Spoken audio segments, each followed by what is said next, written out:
வணக்கம். அதான் சென்ற பதிவில் நம்ம திமுக ஆட்சி தோல்வியுற்றதை பற்றி என்ன காரணம் சொல்லியிருந்தோம் இல்லைங்களா? அது முதல் பதிவு. இது இரண்டாவது பதிவு. இது இரண்டாவது பதிவில் என்ன அப்படின்னா, அண்ணா யூனிவர்சிட்டி உங்களுக்கு யாருக்கும் மறக்க முடியாது. அங்க ஒரு பாலியல் வன்கொடுமை நடந்தது.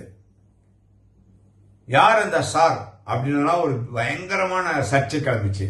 இது வரைக்கும் அந்த சார் யாருன்னு தெரியல. அந்த சாரை காப்பாற்றினவர் தமிழக முதல்வர் மு.க. ஸ்டாலின் அவர்கள்.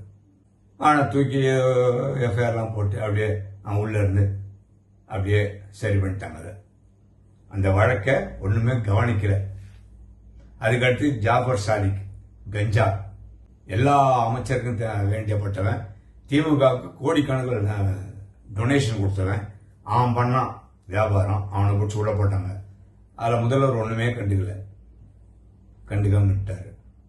அடுத்து இப்ப சிவகங்கையில் அஜித்குமார் காவலாளி கொலை செய்யப்பட்டார். ஒரு வார்த்தை பேசலங்க. மற்றவங்க எல்லாரும் பேசினாங்க.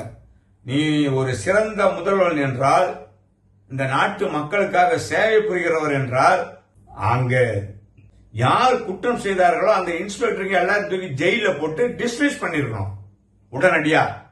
எதுவுமே பண்ணல. அந்த அஜித்குமாருக்காக ஒரு வார்த்தை கூட பேசல சிஎம். வேங்க வயல் எல்லாருக்கும் தெரியும். தண்ணி தொட்டில மலத்தை கலந்தாங்க. வாயை திறந்தாரா அவரு? சொல்லுங்க. தாழ்த்தப்பட்ட இனத்தை சேர்ந்தவர்கள் அங்கே அதிகமாக இருந்து கூட பிரயோஜனம் இல்லை. யாரு புகார் கொடுத்தாங்களோ அவனையே குற்றவாளி ஆகிட்டாங்க போலீஸ். அதுக்கும் இவர் எதுவுமே பேசல. ஏன்?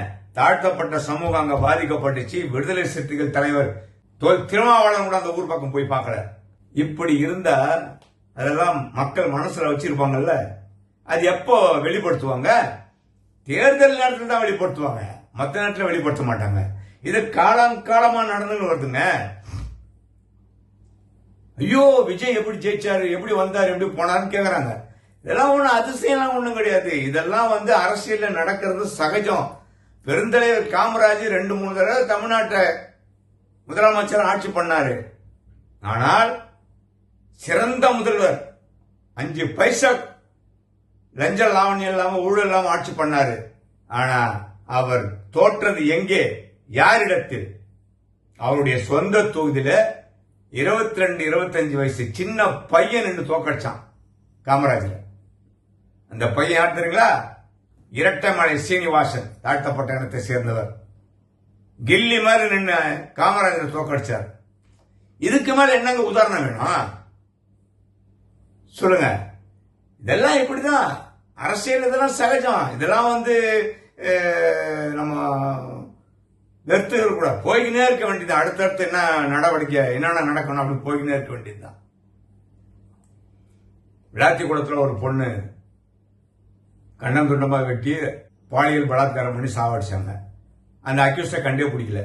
எவனோ ஒருத்தன் ராம்நாடுல இருந்து பைக்ல போனானா அவன் தான் பண்ணான்னு சொல்லிட்டு அவனுக்கு கொல்லப்பட்டாங்க. இது நியாயமா? இது போலீஸ் செய்த எவ்வளவு பெரிய அயோக்கியத்தனம் இது. உண்மை குற்றவாளியே கண்டுபிடிக்காம எவனோ ஒருத்தன் தூக்கி போட்டாங்க. சிஎம் வாய மூடி இருக்கிறாரு. அதுக்கு எதுவுமே வாய திறக்கல. கோயம்புத்தூர்ல பாலியல் பலாத்காரம் பண்ணாங்க. சிஎம் எதுவுமே பேசல.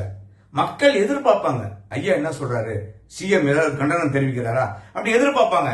இவர் எதுவுமே சொல்லல. அதெல்லாம் ஒரு பக்கம் வழி இருந்து தானே இருக்கும். அதை எப்படி காட்டுவாங்க? இந்த மாதிரி தேர்தல் நேரத்தில் தான் காட்டுவாங்க.